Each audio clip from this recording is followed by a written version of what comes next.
Hello friends, എല്ലാവർക്കും good morning. അപ്പോൾ പത്തരമാറ്റിൻ്റെ ഇന്നത്തെ സൂപ്പർ ഹിറ്റ് വിശേഷത്തിലേക്ക് എല്ലാവർക്കും സ്വാഗതം. അങ്ങനെ നമ്മുടെ നവീൻ ഈ അനാമികയോടും അതേപോലെ തന്നെ അച്ഛനോട് സംസാരിച്ചുകൊണ്ടിരിക്കുക. അപ്പോൾ പറയുകയാണ്, എങ്ങനെയെങ്കിലും ആ ഡിവോഴ്സ് നടത്തിയെടുക്കാനായിട്ട് നോക്ക്, അതല്ലാതെ വേറൊരു നിവൃത്തിയില്ല.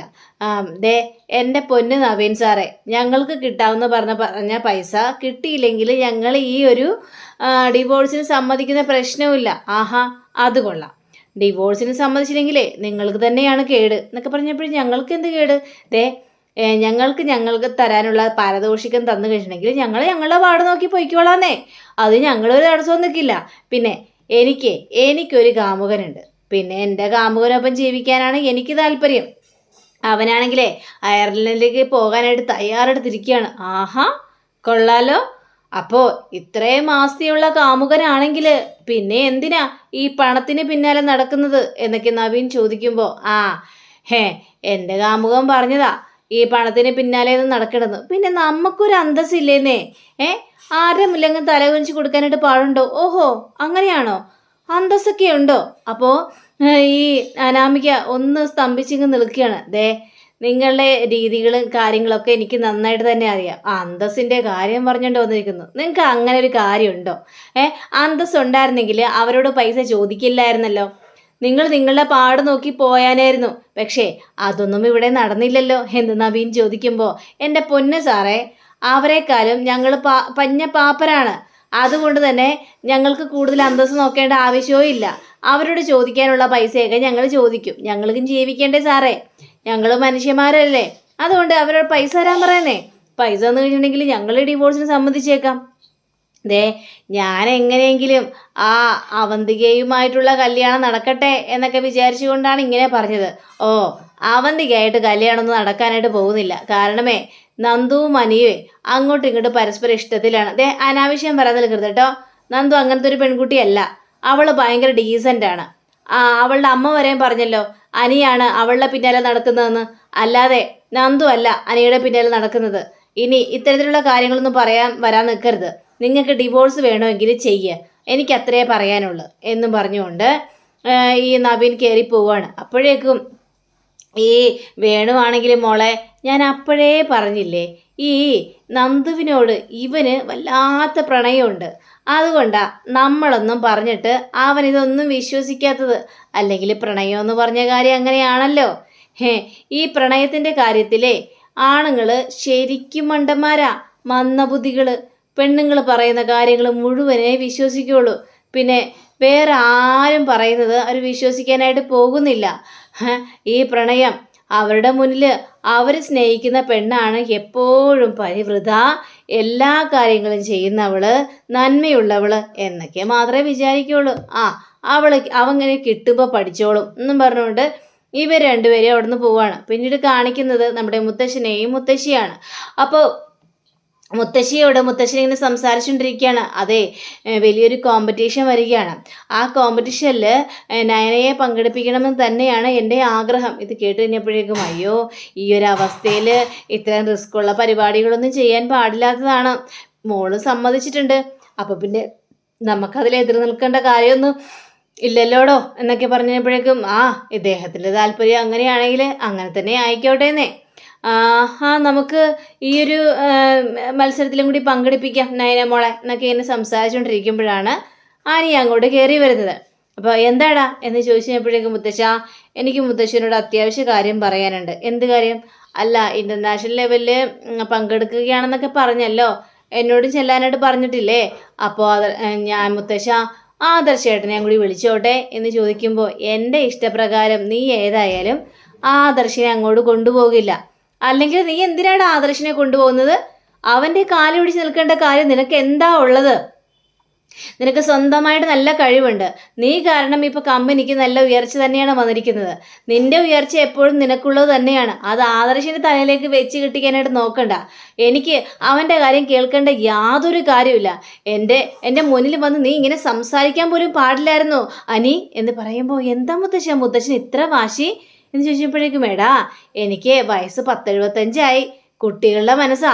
അപ്പോൾ കുറച്ച് വാശിയൊക്കെ കാണും. അതുകൊണ്ട് തന്നെയാണ് പറയുന്നത്, നീ ഇതിൽ ഉൾപ്പെടാനേ പാടില്ല. ഇത് കേട്ട നമ്മുടെ മുത്തശ്ശി ഇരുന്ന് ചിരിക്കുകയാണ്. കണ്ടോ, മുത്തശ്ശിക്ക് വരെ ചിരി വരികയാണ് ആ മുത്തശ്ശൻ്റെ ഈ വർത്തമാനം കേട്ടിട്ട്. മുത്തശ്ശിക്കും ആ പ്രായമൊക്കെ ആയല്ലോ, എന്നിട്ട് മുത്തശ്ശിക്ക് കൊച്ചു പിള്ളേരുടെ മനസ്സൊന്നുമല്ലല്ലോ, പക്വതയോടുകൂടി തന്നെയല്ലേ എല്ലാ കാര്യങ്ങളും സംസാരിക്കുന്നത്. അതെ, എല്ലാവർക്കും ഒരേപോലെ ആയിരിക്കണം എന്നുണ്ടോ സ്വഭാവം? ഇല്ലല്ലോ, പലർക്കും പല സ്വഭാവങ്ങളാണ്. അത് നീ മനസ്സിലാക്കി ജീവിക്കണം. അനി, നീ ആദർശിനെ കൂട്ടുപിടിച്ച് നീ ഒരു മന്ദബുദ്ധി ആവല്ലേ. ആദർശിനെ ആ ഇതിലോട്ട് കൊണ്ടുവരാനായിട്ട് ഞാൻ സമ്മതിക്കില്ലെന്ന് പറഞ്ഞാൽ സമ്മതിക്കില്ല. നീ ആ കാര്യത്തെക്കുറിച്ച് ഇനി പറയേണ്ട ആവശ്യമൊന്നുമില്ല. മുത്തശ്ശ, ഇത് വല്ലാത്ത വാശിയാട്ടോ മുത്തശ്ശ. എന്താടാ വാശിയാറ്? നിനക്കെന്താ എന്നെ തല്ലാൻ തോന്നുന്നുണ്ടോ? എന്താ മുത്തശ്ശി ഇങ്ങനെയൊക്കെ പറയുന്നത്? പിന്നെ ഞാൻ എങ്ങനെയാടാ പറയേണ്ടത്? ഇറങ്ങിപ്പോടാ, നീ പോകാൻ നോക്ക്, അവൻ ആദർശിൻ്റെ പിന്നാലെ നടക്കുന്നു എന്നും പറഞ്ഞുകൊണ്ട് നമ്മുടെ അനിയ അവിടെ പറഞ്ഞയക്കാണ്. അപ്പം മുത്തശ്ശിയാണെങ്കിൽ ഇരുന്ന് പൂരച്ചിരിയ, ഭയങ്കരമായിട്ട് ഇങ്ങനെ കിടന്ന് ചിരിക്കുന്ന കണ്ടുകഴിഞ്ഞപ്പോഴേക്കും മുത്തശ്ശനാണെങ്കിൽ ഒന്നും പതുക്കെ ചിരിക്കണ്ടേ വസുന്ധരെ. അവരങ്ങനെ കേട്ടിട്ട് ഇങ്ങോട്ട് വരും. പിന്നെ എങ്ങനെ ചിരിക്കാതിരിക്കും? ഹോ, എൻ്റെ പൊന്നെ, ഇദ്ദേഹത്തിൻ്റെ ഉഗ്രൻ അഭിനയം, ഭയങ്കര പെർഫോമൻസ് അല്ലേ. ഇങ്ങനെ കിടന്ന് അഭിനയിക്കേണ്ട കാര്യമൊക്കെ ഉണ്ടോ? കുറച്ചൊക്കെ അഭിനയിച്ചല്ലേ മതിയാവുള്ളൂ എൻ്റെ വസുന്ധരെ. അവൻ്റെ മുന്നിൽ പിടിച്ചു നിൽക്കണ്ടേ? എന്നാലും ആദർശിനെ എത്രയും പെട്ടെന്ന് നമുക്ക് ഇങ്ങോട്ട് കൊണ്ടുവരണം. അത് ഞാൻ അയനമ്മളോടൊക്കെ കറക്റ്റായിട്ട് കാര്യങ്ങളൊക്കെ പറഞ്ഞിട്ടുണ്ട്. ഇനിയും കുറച്ച് താമസം കൂടെ ഉണ്ടോ, അതിനുശേഷം പിന്നെ റിവൈൻഡ് അടിക്കണം. അപ്പോഴേ നമ്മുടെ കാര്യങ്ങളെല്ലാം മുന്നോട്ട് പോകത്തുള്ളൂ എന്നൊക്കെ ഇങ്ങനെ പറയുകയാണ്. അപ്പം മുത്തശ്ശിക്കും മുത്തശ്ശൻ്റെ ഈ വാക്കുകളെല്ലാം കേട്ട് കഴിഞ്ഞപ്പോഴേക്കും ഭയങ്കര സന്തോഷം ഇങ്ങനെ തോന്നുകയാണ്. എന്നാലും നല്ലൊരു കാര്യം മനസ്സിൽ വെച്ചിട്ട് തന്നെയാണല്ലോ മുത്തശ്ശി ഇങ്ങനെ പറഞ്ഞുകൊണ്ടിരിക്കുന്നത്. അങ്ങനെ നമ്മുടെ അനി നേരെ ആദർശിനെ കാണാനായിട്ട് ചെല്ലുകയാണ്. ഏട്ടാ, എനിക്ക് ഏട്ടനോടൊരു കാര്യം പറയാനുണ്ട് ഏട്ടാ. ഞാൻ ആ മത്സരത്തിൽ പങ്കെടുക്കുന്ന കാര്യമില്ലേ, അത് ഞാൻ മുത്തശ്ശനോട് പറഞ്ഞു നോക്കി. ആദർശ് എന്നെ വിളിക്കണമെന്ന്. പക്ഷെ മുത്തശ്ശൻ്റെ അപ്പോഴത്തേക്കുള്ള ദേഷ്യം കാണുമായിരുന്നു.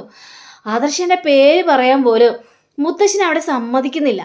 എന്താണ് ഇത്ര വാശിയെന്ന് എനിക്ക് മനസ്സിലാവുന്നില്ല ആദർശേട്ടാ എന്ന് പറഞ്ഞു കഴിഞ്ഞപ്പോഴേക്കും, എടാ അത് പിന്നെ മുത്തശ്ശനെ കുറ്റം പറഞ്ഞിട്ട് കാര്യമൊന്നുമില്ല. എടാ, നീ വന്ന് കയറിയപ്പോഴേക്കും എം ഡി സ്ഥാനത്ത് ഇരുന്ന് കഴിഞ്ഞപ്പോഴേക്കും നിനക്ക് ഉയർച്ചകളല്ലേ സംഭവിച്ചിട്ടുള്ളൂ. അപ്പോൾ മുത്തശ്ശി നിന്നെ ഡിപ്പെൻഡ് ചെയ്യുന്നതുകൊണ്ട് യാതൊരു കുഴപ്പമൊന്നുമില്ല ഏട്ടാ.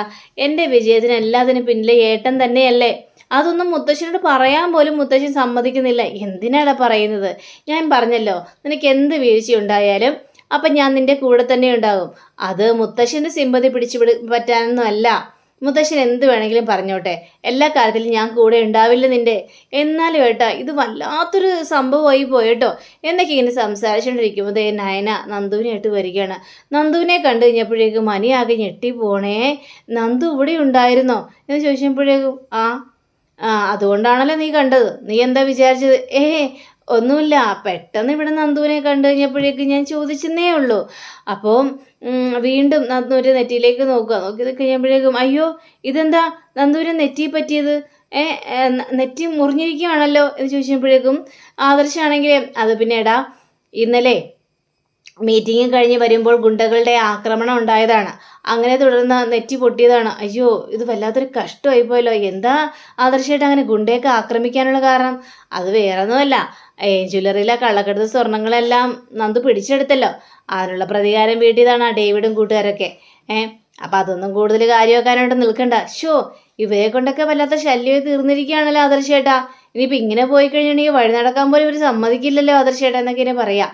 അപ്പോൾ നമ്മുടെ നയനയാണെങ്കിൽ അതൊക്കെ ഇരിക്കട്ടെ, ഇവള് മീറ്റിങ്ങിനാണെന്നും പറഞ്ഞുകൊണ്ട് പോയതാണ്. പക്ഷേ നിന്നെ കാണാനാണോ വന്നത് എന്നാണ് ഞങ്ങൾക്കിപ്പോൾ സംശയം. നിങ്ങൾ രണ്ടുപേരും കൂടി മീറ്റ് ചെയ്തോ എന്നാണ് ഇപ്പോൾ ഞങ്ങൾക്ക് സംശയം വന്നുദിക്കുന്നത്. അങ്ങനെയാണ് അമ്മയും പറയുന്നത്. എന്തേട്ടത്തി ഇത്? ഞങ്ങൾക്ക് അതിൻ്റെ കാര്യമൊന്നുമില്ലല്ലോ. ഞങ്ങളതിന് മീറ്റ് ചെയ്യാറ് പോലുമില്ല. ഇവിടെ വരുമ്പോഴാണ് ഞാൻ നന്ദുവിനെ കാണുന്നത്. പിന്നെ അവസാനമായിട്ട് ഞാൻ നന്ദുവിനെ കണ്ടതേ അന്ന് ഏട്ടത്തിയുടെ 3-ാം മാസത്തെ ചടങ്ങിന് വന്നില്ലേ, ആ സമയത്ത് ഞാൻ നന്ദുവിനെ അവസാനമായിട്ട് കാണുന്നത്. അതുവരെ ഞങ്ങൾ കാണാറ് പോലുമില്ല എന്നൊക്കെ പറഞ്ഞപ്പോഴേക്കും 3-ാം മാസത്തെ ചടങ്ങിന് വന്നപ്പോൾ നിങ്ങൾ തമ്മിലുള്ള ആ രീതികളെല്ലാം ഞങ്ങൾ കണ്ടതാണേ. അപ്പം ഞങ്ങൾക്ക് മനസ്സിലാക്കാവുന്ന കാര്യമുള്ളൂ. നിങ്ങൾ പരസ്പരം നോക്കുന്നതും ഇടങ്ങണിട്ട് നോക്കുന്നതും ഒക്കെ ഞങ്ങൾ കണ്ടതാ. അപ്പോൾ ഞങ്ങളോട് കൂടുതൽ വാചകടിക്കേണ്ട ആവശ്യമൊന്നുമില്ല. കാര്യങ്ങളൊക്കെ ഞങ്ങൾക്ക് കറക്റ്റായിട്ട് മനസ്സിലായി എന്നൊക്കെ ഇങ്ങനെ പറയുകയാണ്. ഇത് കേട്ടുകഴിഞ്ഞപ്പോഴേക്കും നന്ദുവാണെങ്കിൽ എൻ്റെ പൊന്നിനേച്ചി എന്തൊക്കെയാ ചേച്ചി പറയുന്നത്? ഞാനതിന് മീറ്റിങ്ങിന് തന്നെയാണ് പോയത്. ഞങ്ങൾ രണ്ടുപേരും തമ്മിൽ എന്തിനാ കാണുന്നത്? അതിൻ്റെ കാര്യമൊന്നുമില്ലല്ലോ. നന്ദുവേ, നീ കൂടുതൽ സംസാരിക്കല്ലേ. സംസാരിച്ചു കഴിഞ്ഞിട്ടുണ്ടെങ്കിൽ ചില കാര്യങ്ങളൊക്കെ എല്ലാം ഇവിടെ പൊക്കേണ്ടി വരും. അപ്പോഴേക്കും അനിയാണെങ്കിൽ ഞങ്ങൾ തമ്മിൽ നല്ല ഫ്രണ്ട്സുകളാണ്. അപ്പോൾ ഞങ്ങൾക്ക് അതിൻ്റെ ആവശ്യമൊന്നുമില്ല. എടാ നിങ്ങളുടെ ഫ്രണ്ട്സുകൾ ഏതരത്തിൽ പോയതെന്നൊക്കെ ഞങ്ങൾക്ക് അറിയാമല്ലോ. വീണ്ടും ആ ആൾക്കാർ ഫ്രണ്ട്ഷിപ്പ് കൂടുമ്പോൾ ഞങ്ങൾക്ക് സംശയിക്കേണ്ട കാര്യമുണ്ട്. എൻ്റെ പൊന്നെ, എനിക്കിനി കൂടുതൽ പറയാനില്ല, ഞാൻ പോവാണ് എന്നും പറഞ്ഞുകൊണ്ട് ഇങ്ങനെ പോകാൻ നോക്കി കഴിഞ്ഞപ്പോഴേക്കും, അതെ, ഞാൻ നന്ദുവിൻ്റെ വീടിൻ്റെ വഴിയാണ് പോകുന്നത്. നന്ദുവിനെ വേണമെങ്കിൽ ഞാൻ ഡ്രോപ്പ് ചെയ്യാം. അയ്യോടാ വേണ്ട, നന്ദുവിനെ നീ ഡ്രോപ്പ് ചെയ്യണ്ട, ഞങ്ങൾക്കറിയാം കൊണ്ടേ ആക്കാനായിട്ട്. ആണല്ലേ, എന്നാ പിന്നെ ആക്കിക്കോ, എനിക്കെന്താ പ്രശ്നം? എനിക്കൊരു പ്രശ്നവുമില്ല. അങ്ങനെ അനി വീണ്ടും പോകാനായിട്ട് ശ്രമിച്ചു കഴിഞ്ഞപ്പോഴേക്കും, എൻ്റെ ദൈവമേ, എന്നാലും നന്ദുവിന് ഈ ഒരു അപകടം പറ്റിയത് കൊണ്ടാണല്ലേ ഇന്നലെ മുഴുവനും ഞാൻ വിളിച്ചിട്ട് അവൾ ഫോൺ എടുക്കാതിരുന്നത്. അവൾ ഇവിടെ ആയിരുന്നത് കൊണ്ടാണ് ഞാൻ ഫോൺ എടുക്കാതിരുന്നത്. എന്താടാ നീ എന്താ അവിടെ തന്നെ ഇങ്ങനെ സ്തംഭിച്ച് നിൽക്കുന്നത്? എന്തെങ്കിലും എടുക്കാൻ മറന്നോ? ഒന്നുമില്ല ഏട്ടത്തി, ഞാൻ എടുക്കാനൊന്നും മറന്നിട്ടില്ല എന്നും പറഞ്ഞുകൊണ്ട് നമ്മുടെ അനി പോവാണ്. പോയി കഴിഞ്ഞപ്പോഴേക്കും, നന്ദു, നിങ്ങൾ തമ്മിൽ പരസ്പരം ഒന്നും ഇല്ലല്ലോ. അങ്ങനെ എന്തെങ്കിലും ഉണ്ടെങ്കിൽ അമ്മ വെച്ചേക്കില്ല. ആ കാര്യം നിനക്ക് ഓർമ്മയുണ്ടല്ലോ നന്ദു, എൻ്റെ പൊന്ന് ചേച്ചിയും ചേട്ടനും. എന്നെ അങ്ങോട്ട് വെറുതെ വിട്ടേര്, അങ്ങനെ ഒരു ഏർപ്പാടും ഇല്ല, ഒരു പരിപാടിയില്ല എന്നും പറഞ്ഞുകൊണ്ട് നന്ദുവും കയറി പോവുകയാണ്. അങ്ങനെ ആദർശിനും അതേപോലെ തന്നെ നയനയ്ക്കും ചിരി സഹിക്കാനും പറ്റുന്നില്ല. പിന്നീട് കാണിക്കുന്നത് നമ്മുടെ നാഗേന്ദ്രനും അതേപോലെ തന്നെ അഭിയും ഡേവിഡും കൂടി ഇങ്ങനെ സംസാരിക്കുകയാണ്. ഈ പ്രാവശ്യത്തെ ആ ഒരു ഇൻ്റർനാഷണൽ ലെവലിലുള്ള ആ ഒരു ഇതില്ലേ, കോമ്പറ്റീഷൻ, അതിൽ നമ്മൾ തന്നെ വിജയിക്കണം. നയന കളക്ഷൻ ഈ പ്രാവശ്യം മൂക്ക് കുത്തി വീഴണം. അതെ അച്ഛാ, അത് തന്നെയാണ് വേണ്ടത്. മാളവിക ഒരുപാട് കളക്ഷൻ എല്ലാം കൊടുക്കും. പക്ഷേ ഈ ഡിസൈൻ കണ്ടോ, ഇതിനെക്കാലം അടിപൊളി ഡിസൈൻ വേണം ഇതിനെ സംബന്ധിച്ച് വരയ്ക്കാനായിട്ട്. ഇത് കേട്ട് കഴിഞ്ഞപ്പോഴേക്കും അഭിയാണെങ്കിൽ, മാളവിയുടെ കയ്യിൽ ഇത് കൊടുത്താൽ മതി, അവൾ നല്ല രീതിയിൽ തന്നെ പെർഫോമൻസ് ചെയ്തോളും, നല്ല രീതിയിൽ തന്നെ ചെയ്തോളും എന്നൊക്കെ പറഞ്ഞപ്പോഴേക്കും, അങ്ങനെ ചെയ്താൽ പോരാ. കഴിഞ്ഞ പ്രാവശ്യം ഇതേ ഗതി തന്നെയായിരുന്നു. അങ്ങനെ നയനയാണ് അവിടെ വിജയിച്ചത്, മനസ്സിലായോ എന്നൊക്കെ പറഞ്ഞപ്പോഴേക്കും, മാളവിക വേണ്ട വിധത്തിൽ കാര്യങ്ങളെല്ലാം ചെയ്തോളച്ചാ. ഈ പ്രാവശ്യം മൂർത്തീസ് കമ്പനി അടിപ്പതനം വരണം. ഈ ഒരു കോമ്പറ്റീഷൻ കഴിയുമ്പോഴേക്കും നമ്മൾ വേറൊരു ലെവലിലേക്കാണ് പോകുന്നത് എന്ന് നാഗേന്ദ്രനും പറയാണ്. അതെ, വേറൊരു ലെവലിലേക്കാണ് പോകുന്നത്. അച്ഛാ, ഇനി ഓണമല്ലേ വരുന്നത്, അതിന് നമുക്ക് കുതിച്ചു കയറണം. അതേടാ, ചിങ്ങം വരികയാണ്. അതേപോലെ തന്നെ ഇനി വരാൻ പോകുന്നത് നമ്മുടെ AN ജ്വല്ലറിയിലെ പൊന്നിങ്ങിനെ കിടന്ന് തിളങ്ങുന്ന രംഗമായിരിക്കണം എന്നും പറഞ്ഞുകൊണ്ട് ഇവർ നേരെ മാളവികയെ കാണാനായിട്ട് ചെല്ലിക്കണം. അപ്പം മാളവിക അവിടെ നിന്ന് എഴുന്നേക്കാനൊക്കെ ശ്രമിക്കുന്നുണ്ടെങ്കിൽ എഴുന്നേക്കേണ്ട ആവശ്യമൊന്നുമില്ല, അവിടെ ഇരുന്നോ എന്നും പറഞ്ഞുകൊണ്ട്. അതെ മാളവികയെ, നമുക്കൊരു കോമ്പറ്റീഷൻ വരികയാണ്. ആ കോമ്പറ്റീഷനിൽ മാളവിക തന്നെ വിജയിച്ച് മുന്നിട്ട് വരണമെന്നാണ് ഞങ്ങളുടെ ആഗ്രഹം. ഇത് കേട്ടുകഴിഞ്ഞപ്പോഴേക്കും, അത് തീർച്ചയായിട്ടും. പിന്നെ എൻ്റെ ഏട്ടത്തി ഒരാളുണ്ടല്ലോ, നയന, അവരെക്കാളും നല്ല രീതിയിൽ തന്നെ വേണം മാളവിക മുന്നിട്ടിറങ്ങാനായിട്ട്. അപ്പം ഇത് കേട്ടുകഴിഞ്ഞപ്പോഴേക്കും മാളവിക ചിരിയൊക്കെ ഭരിക്കുകയാണ്. ഏതായാലും മാളവികളുടെ ജോലി നടക്കട്ടെ എന്നും പറഞ്ഞുകൊണ്ട് ഈ നാഗേന്ദ്രനും ഡേവിഡ് അവിടെ നിന്ന് പോയപ്പോഴും ഈ അഭി അവിടെ തന്നെ നിൽക്കുകയാണ്. അപ്പോൾ അഭി അവിടെ തന്നെ നിന്നപ്പോഴേക്കും ഈ നയനങ്ങോട്ട് കയറി ചെല്ലുകയാണ്. അല്ലെങ്കിലും നമ്മൾ തന്നെ വിജയിക്കാനായിട്ട് പോകുന്നുള്ളൂ. മാളവിക അത്രയും നല്ല ഡിസൈനർ അല്ലേ, അപ്പം പിന്നെ അതിൽ യാതൊരു സംശയമില്ലല്ലോ എന്ന് പറഞ്ഞുകൊണ്ട് നവി അവിടെ നിന്ന് ഇറങ്ങി പോയി കഴിഞ്ഞപ്പോഴേക്കും ഈ അഭിയാണെങ്കിൽ എവിടെ നോക്കട്ടെ മാളവികയെ, മാളവിയുടെ ഡിസൈനൊക്കെ ഒന്ന് നോക്കട്ടെ. ഞാൻ കാണിച്ചു തരാം സാറേ എന്നും പറഞ്ഞുകൊണ്ട്. ഈ സാറേ വിളിയൊന്നും ഒഴിവാക്കണം കേട്ടോ, എന്നെ സാറേ ഒന്നും വിളിക്കണ്ട. പിന്നെ ഞാൻ എല്ലാവരുടെ മുന്നിൽ മാളവിക എന്ന് വിളിക്കുന്നുണ്ടെങ്കിലും സ്നേഹത്തോടെ മാളു എന്ന് വിളിക്കാനാണ് എനിക്കിഷ്ടം. സാറ് എന്നാ ഈ ഒരു പിക്ചർ നോക്കി എന്ന് പറഞ്ഞിട്ട് കയ്യിലേക്ക് കൊടുത്തു കഴിഞ്ഞപ്പോഴേക്കും മാളവികയുടെ കൈ കയറി അങ്ങോട്ട് പിടിക്കുകയാണ് നമ്മുടെ അഭി. ആസ്വദിച്ച് തന്നെ പിടിക്കുക. അപ്പോൾ മാളവികയ്ക്ക് വല്ലാത്ത ഇറിറ്റേഷനും തോന്നുന്നുണ്ട്.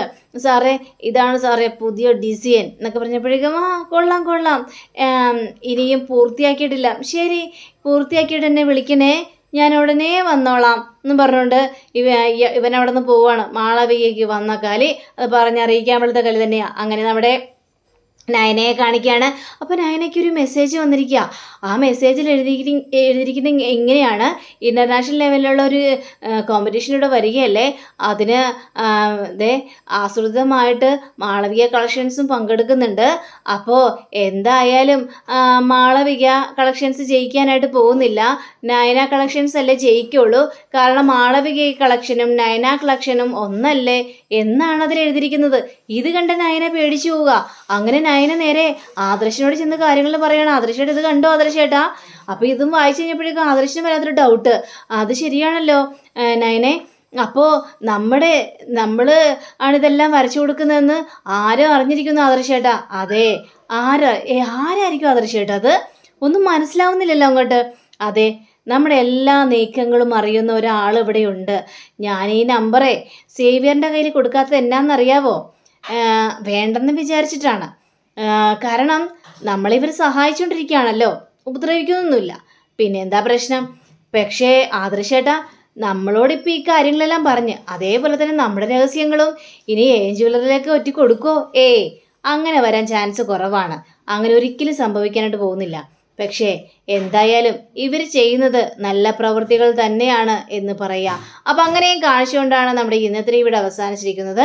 അടുത്ത റിവ്യൂവിനെ കാത്തിരിക്കുക, സബ്സ്ക്രൈബ് ചെയ്യുക. എല്ലാവർക്കും നല്ലൊരു ദിനം ആശംസിച്ചുകൊണ്ട് തന്നെ നമസ്കാരം. Thank you. See again. By.